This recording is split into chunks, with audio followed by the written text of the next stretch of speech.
तर आज आपण पाहूया की हे प्रोडक्ट आहे न्यूट्रीलाइट डेली प्लस आणि मला सांगायला आनंद होतोय की हे कंपनीचं 5वं व्हर्जन आहे. म्हणजे शास्त्रज्ञ वारंवार जे संशोधन करत असतात त्याच्या माध्यमातून सध्या लेटेस्ट ह्या 3 गोष्टी ॲड केलेल्या आहेत, ज्याच्यामुळं काय होतं, आपला सध्याचा जो ट्रेस लेवल वाढलेला आहे तर ट्रेस लेवल नॉर्मल करण्याचं काम हे गोटुकोला नावाची वनस्पती करते. तर अशा पद्धतीने हे डेली प्लस मल्टीविटॅमिन मल्टीमिनरल आहे. आणि इथे पाहाल तुम्ही 1934 म्हणजे 1934 सालापासून हा ब्रँड 100+ कंट्रीमध्ये काम करतो आणि पूर्णपणे ऑर्गॅनिक कंटेंट याच्यामध्ये आहे. तर याच्या सर्व डिटेल्स ज्या आहेत विटॅमिन्स मिनरल्स त्या इथे दिलेल्या आहेत. आणि सध्या लेटेस्ट न्यूट्रिएट म्हणून जो एक थर्ड पार्टी कंपनीकडून मिळालेला या ठिकाणी लोगो आहे, ज्याच्या माध्यमातून याची क्वालिटी चेकआउट झालेली आहे. 16 वर्षाच्या वर प्रत्येकजण हा न्यूट्रिशन घेऊ शकतो. दिवसाला एक आफ्टर मील जेवणानंतर घ्यायचा असतो. तर हा आपल्या शरीरामध्ये घेतल्यानंतर कशा पद्धतीने आपल्याला फायदे देतो याच्या संदर्भात आपण आता एक डेमॉन्स्ट्रेशनच्या माध्यमातून पाहणार आहोत. समजा हे आपलं शरीर आहे, शरीरामध्ये 60 ते 70% पाणी असतं. आत्ता हे पाणी लॅबमध्ये पाठवलं तर कुठे ना कुठेतरी याच्यामध्ये केमिकल सापडणार आहे, कारण आज प्रत्येक शेतीच्या कामामध्ये केमिकलचा यूज केला जातो. आपण रोज जो आहार घेतो त्या संदर्भात आपण या डेमॉन्स्ट्रेशनकडे पाहणार आहोत. हे माझ्या घरचंच तांदूळ आहे. माझ्या लहानपणी ज्या शेतीमध्ये 4 पोती होत होते तिथे आता 10 पोती उत्पन्न घेतलं जातं.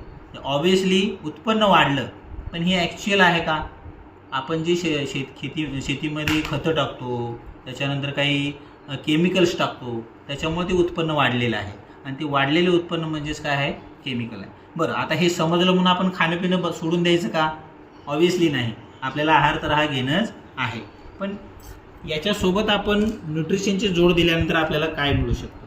तर आपल्या शरीरावर जे आपण खाणारं केमिकल आहे, आपण एक्सरसाइज करत नाही, अशा वेळी होणारा जो परिणाम आहे तो या टिंचर आयोडीन जे आपण जखमेवर वगैरे यूज करतो याच्यामधून आपल्याला लक्षात येईल. अशा पद्धतीनं बॉडीमध्ये ऑक्सिडीकरण होतं. याला मी सिंपल भाषेमध्ये तुम्हाला सांगू शकतो. सफरचंद आपण कापून ठेवायचं आणि 10-15 मिनिटांनं पाहायचं. ऑब्वियसली त्याचा कलर चेंज होतो, म्हणजे त्यालाच ऑक्सिडीकरण म्हणतात. हवेमध्ये असणाऱ्या केमिकलची ती रिॲक्शन असते. आपण एखादी लोखंडी वस्तू बाहेर ठेवली, तिला ऑइल पेंट किंवा काय कलर न करता तशीच ठेवली, त्याला गंज चढतो. सेम आपल्या शरीरामध्ये आपण जर अशा पद्धतीनं न्यूट्रिशनचं प्रोटेक्शन दिलं नाही तर आपल्या शरीराची सुद्धा अवस्था तशा पद्धतीनं होते. तर हे ॲज अ प्रोटेक्शन क्लिन्झिंग करणार आहे, आपल्या शरीराला पोषण पण देणार आहे आणि आपल्या शरीराची रिपेअरिंगसुद्धा करणार आहे. तर ही आपण समजा इनटेक केली तरी एक टॅबलेट ज्याच्यामध्ये 13 लेअर त्याच्यामध्ये लक्षात येईल.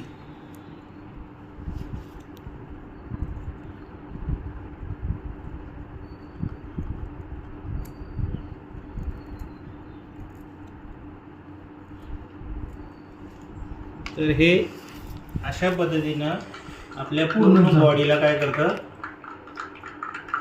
आणि आजच्या घडीला आपला प्रॉब्लेम हाच झालेला आहे की शरीरातली जी क्लिन्झिंग आहे ती योग्य प्रकारे होत नाही, शरीराचं पोषण योग्य प्रकारे होत नाही आणि रिपेअरिंग होत नाही. याचाच परिणाम होऊन आपली इम्युनिटी डाऊन होते. इम्युनिटी डाऊन झाल्यामुळे आपल्याला वेगवेगळे आजार होतात. तर याच्यामध्ये पूर्णपणे वेगवेगळ्या फळांचा, भाज्यांचा आणि संशोधित गोष्टींचा जो अर्क आहे आणि अशा पद्धतीनं आपण आपल्या शरीराचं पोषण करू शकतो. तर नक्कीच या न्यूट्रिशनच्या माध्यमातून आपण स्वतःला तंदुरुस्त ठेवू शकतो आणि आरोग्यदायी जीवनाचा आपण या माध्यमातून पाया. तर आपण पुन्हा बाहेरच्या वातावरणामध्ये जाणार आहोत. ऑब्वियसली आपल्या महाराष्ट्रामध्ये चहा हे उत्तम पेय आहे. त्याच्यातून काय मिळतं हे ज्याचं त्यालाच माहिती. पण आपण बाहेर जाऊन चहा पितो, वडापाव खातो, बाहेरच्या मैद्यायुक्त गोष्टी खातो. तर पुन्हा आपल्या बॉडीमध्ये जर केमिकल इनटेक होतं तर मग हे कशा पद्धतीने आपल्याला प्रोटेक्ट करणार आहे.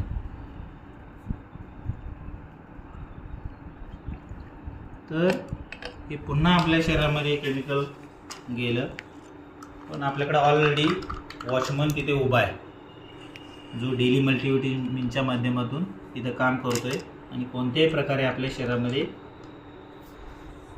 पण पर्सनली माझे खूप सारे हेल्थ इश्यू याच्या माध्यमातून सॉर्ट आउट होण्याचं कारण एकच आहे, आणि फक्त क्लिन्झिंग करणं एवढं काम न होता पोषण होतं, त्याच्यामुळे प्रत्येक आपला बॉडीचा ऑर्गन स्ट्रॉंग बनतो आणि प्रत्येक गोष्ट व्यवस्थित व्हायला लागते. म्हणूनच सगळ्या शरीराचा क्लिन्झिंगचा ताण किडन्यावर येऊन बऱ्याच जणांना किडनी स्टोन होण्याचा प्रॉब्लेम असतो. मला ऑब्विसली स्वतःला एका बाजूला 3 mm दुसऱ्या बाजूला 4 mm खडे होते. आपण खूप सारे गावठी औषध पाणी झाली, आपण खूप सारे काढे पिले, पण ते तात्पुरतं व्हायचं. पण मी आता ह्या 4-5 वर्षापासून मी पाहतोय की स्टोन हा प्रकार मला माहीत नाही. थोडक्यात काय, फक्त साफसफाई झाली नाही, किडनीच्या क्षमता वाढवण्याचं काम ह्या मल्टीव्हिटॅमिनच्या माध्यमातून झालं. त्याच्यामुळे आपण तंदुरुस्त राहू शकतो. Okay, thank you for watching.